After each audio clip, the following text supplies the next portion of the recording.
So I think the first one here, Dr. Foncillas captured very well. So the normal function of the Entrac gene and when it's normally active. I think I might address this one to Dr. Foncillas as well. Can the Entrac gene be inherited? So is this something that we see, you know, if a parent has an Entrac gene, like, is that something that children need to be tested for, or other family members? Thank you, Sandra. So this kind of gene alteration is not inherited, so no options to be transferred to next generations. So something that obviously we have clearly some neuron types where Entrac is a physiological role. So we have specifically neuron responsible of non-nociceptive receptions and as well for thermoregulations, where we can find a normal function of Entrac genes. Obviously, it's an normal activations of TRAC receptor. In cancer, we have overactivations of Entrac, so it's completely different that happens in this neuron type. Thank you. This one I'm going to direct to Dr. Foncillas again and to Dr. Drilon, because I know that on a previous webinar you guys have addressed this. But is it possible to have multiple gene alterations? I'm also going to kind of elaborate on how do you decide which you will target first? And I know, Dr. Foncillas, you touched on this MSI high population that also harbor an Entrac fusion in colon cancer. So if you guys could take turns and maybe address that question for people. Yeah, so it has been recently reported the genomic profile in tumors Entrac fusion positive and Entrac fusion negative. We can see that we have something like the most clear and probably almost the only molecular event in Entrac gene fusion is Entrac fusions. It's true that in colorectal cancer, MSI high, we can see some cases with Entrac fusions. And in our own experience, in our institutions, we have enrolled these patients in a clinical trial comparing between anti-PD-1, PD-L1, I mean immunotherapy, that it's currently the best options for this type of colorectal cancer. And some patients has been treated with larotrectinib, and we have seen much higher benefit with larotrectinib compared to anti-PD-1, PD-L1. It's very few patients that we have recruited in this clinical trial compared between both options, but it seems that for all tumor types and with harboring Entrac fusions, the options with much higher benefit is to treat these patients with an Entrac inhibitor. Thank you. Sandra, and just to quickly add to that, so I think this brings up kind of an important educational piece, because often when patients or doctors get the molecular report, it might spit it out with 5 or 6 different things. And often it's confusing because not all of these reports will have the most important event float to the top. And so we're trying to get the word out that I think the onus is on the companies to really call out what are the primary drivers of cancer. And thankfully, as has been pointed out, when you have the Entrac fusion, it's usually the primary driver of the cancer.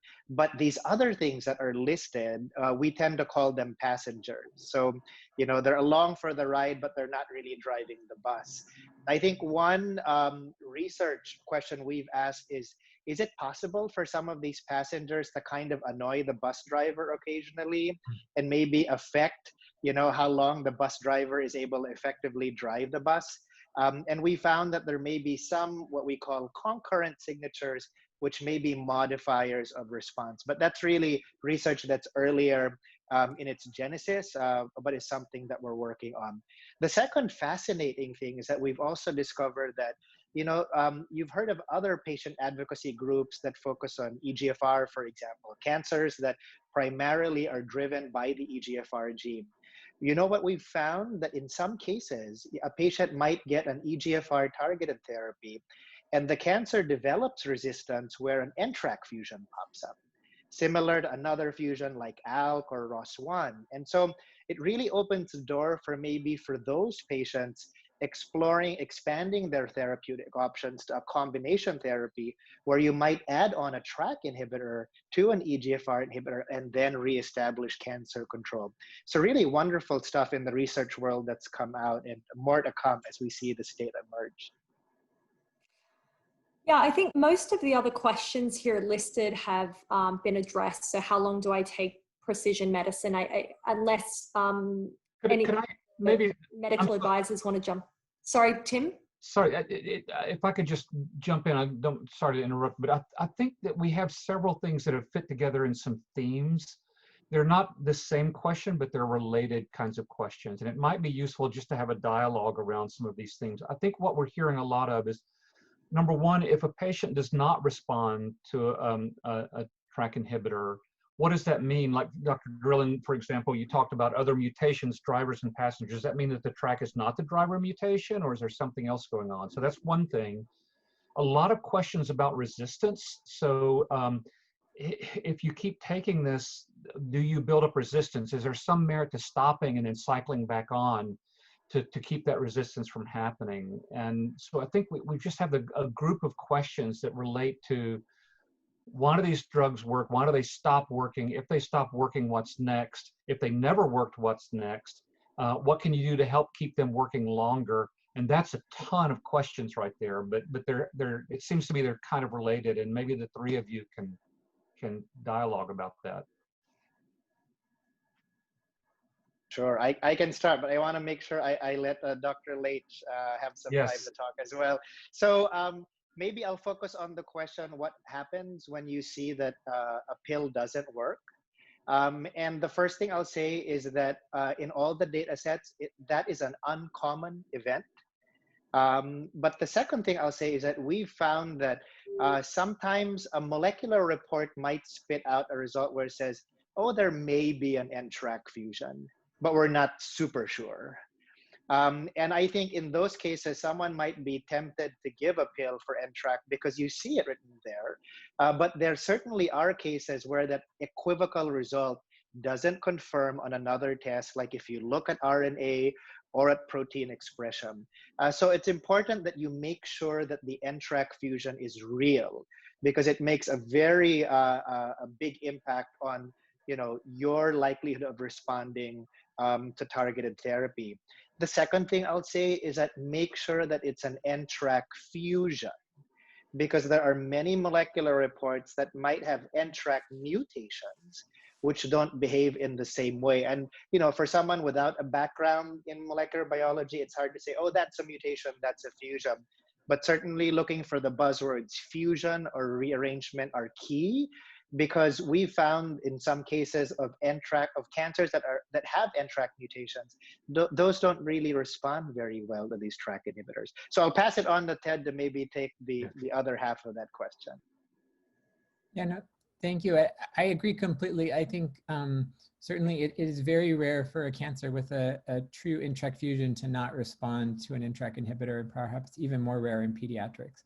I think the other question around tumors that stop responding after they responded initially is a different question. In that case, those tumors almost all have an Entrac fusion because they responded initially. But then the question is, why did they develop resistance? And I think this was talked about a little bit before, but there's really two reasons that cancers can develop resistance to Entrac inhibitors. The first is because there's actually a change in the Entrac fusion that makes the drug not work anymore.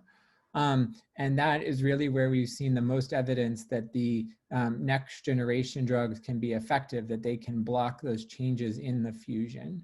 The second is that there can be a different change in the cancer, a different mutation in a different gene or some other mechanism in the cancer that's not related to the Entrac fusion.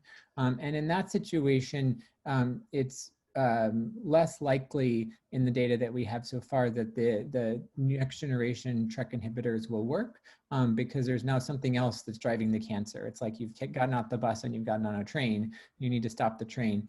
And that's where strategies like Dr. Drilon was mentioning before, where you think about combining two different pills, one to block the Entrac inhibitor and one to, or the Entrac fusion, and one to block the other mutation, can be explored. That's all still experimental and all still should be done, in my opinion, in the context of a clinical trial or as an investigation. But certainly people are working on that very forcefully to try to figure out how to block those resistance mutations when they occur. So to kind of touch on that theme of resistance, have you ever seen like intermittent dosing kind of help prevent the resistance kind of occurring, or again, has that not been explored? I don't, certainly in pediatrics that hasn't been explored very much. There was a question I saw in the chat around sort of stopping the Entrac inhibitor before the tumor starts to grow again. And we definitely have done that for some patients that have been treated for an extended period of time. Sometimes they have surgery, and if the tumor can be removed, they've been able to stop therapy and not have it recur. Other patients, we've stopped therapy without surgery, because we do think about this a little bit differently in children, because it's, you know, we expect them to hopefully live for, you know, 80 or 100 years, and we don't want to necessarily commit them to taking a medicine for that whole time. And in that situation, we're still learning whether or not you can stop without the tumor recurring, or whether you can stop and restart. I will say there are some patients where we stopped and the tumors have recurred, and we've restarted and the tumors have shrunk again. And so that certainly is a strategy that we are exploring, and is one of the things that we're studying in that Children's Oncology Group trial, where it actually does have a planned treatment duration, that tumors that don't get resected will be treated for usually about 2 years, and then we will stop and see what happens. Interesting. I just wanted to touch on a specific question, because I think this will be one that's common.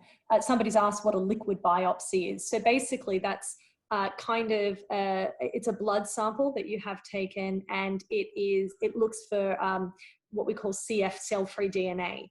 And you can extract, one of the medical advisors can jump in here if they like. You can extract circulating DNA from the tumor from that and do sequencing on that.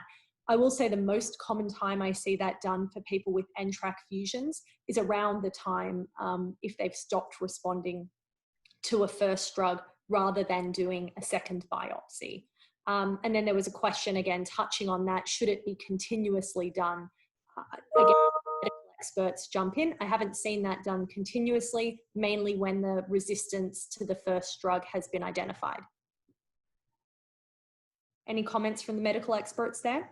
Senator, I just want to expand on what you just asked, because I think it's a really important question. If you're seeing tumors continue to mutate, and sometimes mutate in response to therapy, and then the idea is they may mutate to the point that they quit responding. So rather than waiting until you see progression, should there be ongoing monitoring for additional mutations to get ahead of it? I don't know that that has happened anywhere, but I would love to hear more about that. Yeah, so I can jump in quickly. We've done that on a research front. Okay. So many of our patients on trials, the first cycle we say, or when they get their supply, they come and pick it up. We also do a blood draw and look at what the genes are doing.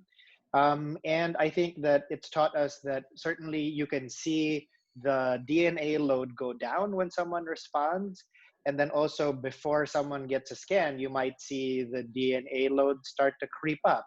And in addition, you can sometimes see these resistance mechanisms pop in and out, or really start to surge towards when the scan will start to show cancer growth. I think that's a field that's really sort of early in the research world and not ready for prime time yet. That type of monitoring is very expensive. Yes.